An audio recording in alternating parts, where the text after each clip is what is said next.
Hello. What is going on, guys? It's Triple G here, back with another Borderlands 3 video, and today we're starting our 4-part series, The Essentials, looking at all 4 Vault Hunters and what it is we are going to take in to the raid boss so that we are absolutely prepared for any eventuality. We're talking artifacts, we're talking weapons, we're talking everything here, so we don't have to save and quit and come back in with better weapons or better things. Guys, if you enjoy this video, please consider subscribing to the channel or join us over on Twitch. We stream 5 times a week. Otherwise, let's get straight into this video. So here we are then. We are at the Ascension Bluff door. This door will be the door that will enable us to get to the new raid boss in DLC 6. But obviously we can't get through the door right now. So let's just get straight into the inventory itself. So before we go into the weapons and the items, just a quick note that this is the Shoulder of Fortune build, which I will be taking into the raid boss. I will put a link in the description below with the actual video for this build, but it is a barrier and mantis cannon build. The reason I'm taking this build is because this build gets stronger the tougher the enemies are, and I am expecting a tough fight. So this build is the one that I'm going to go for. So let's start off with what I will just go in with straight away. So these are my 4 selections for my weapons and my 4 items to go with it. So first up, the DNA. The DNA, in my opinion, is one of the strongest SMGs now in the game, period. It is super useful. It's obtainable from Mayhem 6 and above, and because of its unique ability where it mixes some elements in really well, it works exceptionally well with this particular build. I've gone for next 2 mags corrosive, and we'll touch on the fact that I might have a couple of other anointments as well, just giving us a different flavor. But the theme of this build and the theme of these anointments is going to be next 2 magazines. So we've got our DNA, and then we're going to go to our assault rifle. Now our assault rifle here is the Monarch. No surprises there. It's the strongest assault rifle in the game. And again, I've gone for next 2 magazines. Just remember that I'm using mantis cannon. So I'm going to be using mantis cannon all the time to proc our next 2 magazines, so I should never lose this extra damage. Then I'm expecting, because we're fighting a Varkid raid boss, that we're going to have tons of adds. Now this is where the build excels, particularly with the redistributor. Now the redistributor, if you didn't know, has a special interaction with Zane's barrier, meaning that it will amp every single shot instead of every 7th shot, which the redistributor is supposed to do, meaning that you can chain adds through. Where this build excels is when we're chaining with the redistributor, we can actually acquire commitment stacks faster than most other builds out there, meaning that if the enemies are really tough, we will get over 100 commitment stacks pretty easily. We do that in the Guardian takedown all the time. So we're going to have 2 redistributors here. I'm going to have a double shock one for any type of shielded enemies. We don't know what we're going to get, remember, so any type of shielded enemies. And I have my radiation cryo mix here as well. Now as you can see here, that next 2 mags is obviously the theme, but we're going to be using our grenade to add an extra element into this build and into the firepower that we have. So it doesn't matter particularly what armor bar or health bar or shield bar we are facing, we're going to have all elements covered. Now the shield I'm going to select is the Frozen Heart. Now this was really tough. I could have chose a Void Rift with action skill start, which is really good and does a good amount of damage, but I just felt with the Frozen Heart that instant guarantee of freezing people was enough for me, particularly if you never know what's going to happen, you never know whether you're going to be overrun. So just that guarantee of freezing people was why it edged me over the Void Rift. Now I'm going to be going with a Seeing Dead here. Now this is a very good one, obviously magazine size, pistol and SMG damage. You'll notice in my primary setup I don't have a pistol here, but we will cover that in a little while, where we will be looking at items like the Tizzy and the Light Show. So if I do need to swap on the fly, at least my Seeing Dead is still capable of doing very good damage. For the grenade, now the grenade itself for this build does not matter. We do not throw grenades.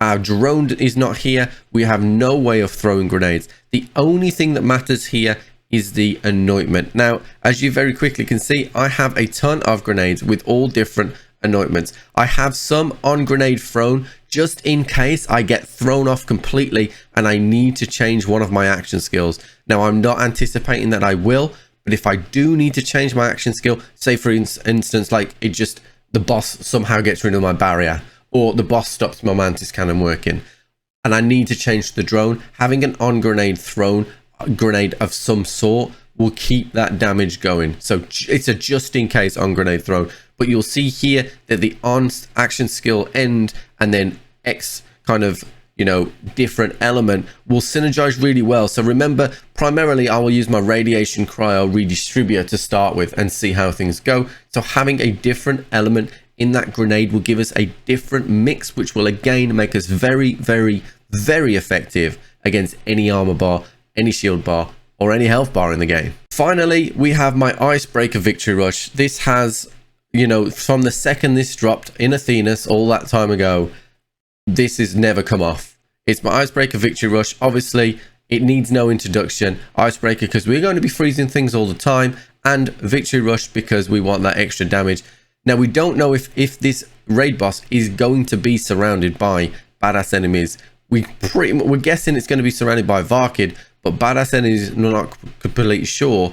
Now if that is the case, then there is the potential for us to switch away from a victory rush, but at this stage we just don't know. So that's it for the main weapons. For my go-to, this is my setup going in, but what am I going to have in my backpack which will allow me to adapt to any situation? So the first thing that I want to talk to you about is the fact that you're going to want some weapons of different ammo types. So absolutely, one of the things that you do want to be taking into this raid boss is a cut purse. You want to be taking a cut purse in because once you're in that raid boss, if you run out of ammo, we don't know what the ammo situation is going to be like. And at the end of the day, you don't want to be scrounging around for ammo. You want to be focusing on doing damage to this raid boss and getting him cleared as fast as possible with the most enjoyment possible. So we want to be taking in a cut purse. But if you don't have a cut purse, here's how you kind of adapt to that. So one of the things that you want to do is you want to be taking in weapons with different ammo types. So as you can see here, I have a light show, and I spoke earlier about the fact that my Seeing Dead has pistol damage on it. So if I do need to switch to a light show, then I can. The anointment that I would want on my light show is next 2 magazines. Consecutive hits isn't what we would look for here. And when I go into the boss, we will have next 2 magazines. Then I have a reflux here with next 2 magazines anointment again, just in case we're really, really scrounging. We've gone through all our SMG ammo, all our assault rifle ammo, all our pistol ammo. You know, we don't know what we're going to get. So I have a shotgun here as well, and again I have a sniper. I have a sandhawk here, and the reason why I've chosen the sandhawk, again, if I start running out of ammo and there is a possibility that I need to switch up my action skills, having a sandhawk gives me some possibilities there. Just bear in mind though that this particular build doesn't take advantage of double barrel, and therefore won't take full advantage of the clone using our actual weapons. And then I've just got some other top tier weapons in the actual backpack. So another DNA here. I have a Tizzy with radiation corrosive, covers all bases. Again, if I need to do really, really good damage and I only have pistols, the light show's a good option, but the Tizzy with this build absolutely destroys things. I have a Flipper here, which has double corrosive. So corrosive on the primary and next 2 mags corrosive. And it comes in shock as well. Now, the reason why we have double corrosive here is because if we come across the fact that this Varkid has a massive corrosive bar, I want to be able to deal with that, so I can switch off my DNA and put my Flipper on to deal with that, because again, we don't know what we're going to get. I have another Tizzy here just in case with a different mix. I have a Maggie because I always have a Maggie. Maggies are my favorite gun and I always have one. Then the plasma cores, these are the big guns. So I have 2 types of plasma cores here. I have a next 2 mags cryo just to give me that mix, and then I have a 200% splash to actually give me more damage if necessary. So these are the big guns. There is an argument to say that I should put the Maggie in front of the DNA. I just like the way the DNA feels, and it feels really, really consistent. Then we come over to our rocket launchers again for ammo distribution, but also the Plague Bearer is exceptional for mobbing. If our raid boss is surrounded by enemies, then the Plague Bearer is the one for you. It's going to split around and track enemies. Now I've got consecutive hits here. Again, next 2 magazines is going to be what I'm taking in there. So, you know, don't pay attention to too much of the anointment here, although consecutive hits will still do a good job. And then the back burner. The back burner, now I'm going with a corrosive and next 2 mags radiation. That was kind of the best one that I had to hand. It will deal with most things, and for bossing, if we need to, then charging our commitment stacks with a few enemies and then firing a back burner at the boss is probably going to be the most effective way for us to deal damage. Then I've got some backup comms. I've got a hustler. It's a just in case comm. I can't see myself splitting away from the seeing dead, but we have a hustler. I have another seeing dead just in case my rocket launchers aren't doing enough damage. I can switch to this one and get extra heavy weapon damage and even melee damage if I wanted to take a face puncher in. I am not taking a face puncher into this raid boss when I first go in there. Then, as we covered, there's our grenades. Now, as a backup shield, I do have a stinger.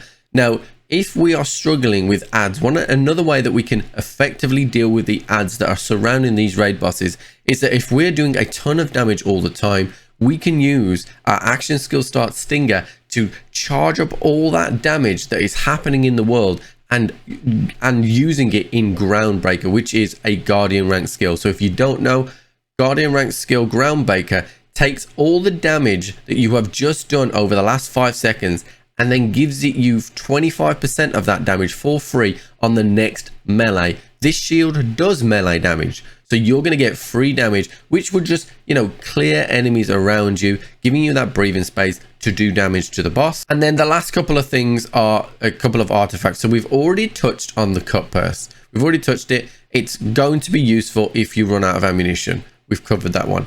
The other one is a death rattle. Now, I don't know why I have this in my inventory. I just have had a feeling for a while that this particular boss is going to do something crazy. It's going to be really difficult. So I have this as a hunch, nothing more. Like, it has semi-decent rolls on it, but instead of dying gives you an automatic second wind. If there is a new mechanic in the game that automatically, you know, there is something you can't, you know, survive, it can one-shot you no matter what. Yeah, maybe you have to hide behind a rock. Maybe you have to hide behind the shadows like you do in the Guardian takedown. If there's something like that, and, you know, we've been in a tough fight, maybe our fight for your lifetime is down really bad, you know, having an item like this, switching onto an item like this might just be the difference between you actually completing the raid boss and you having to reset. So there you have it, guys. That is what I am going to be taking in to the raid boss for Zane. A little bit longer than my usual videos, but I wanted to let you know the kind of thought processes that I was going to go through when I'm ready to go and fight the raid boss. And don't worry, I haven't seen a jot of this. I've seen exactly the same as you, so I am completely unprepared as you. Guys, if you've enjoyed this video, please consider subscribing to the channel or join us over on Twitch. We stream 5 times a week. This is episode 1 of 4, so we're going to be doing this with all 4 Vault Hunters. I hope you've enjoyed this content, and I'll catch you on the flip.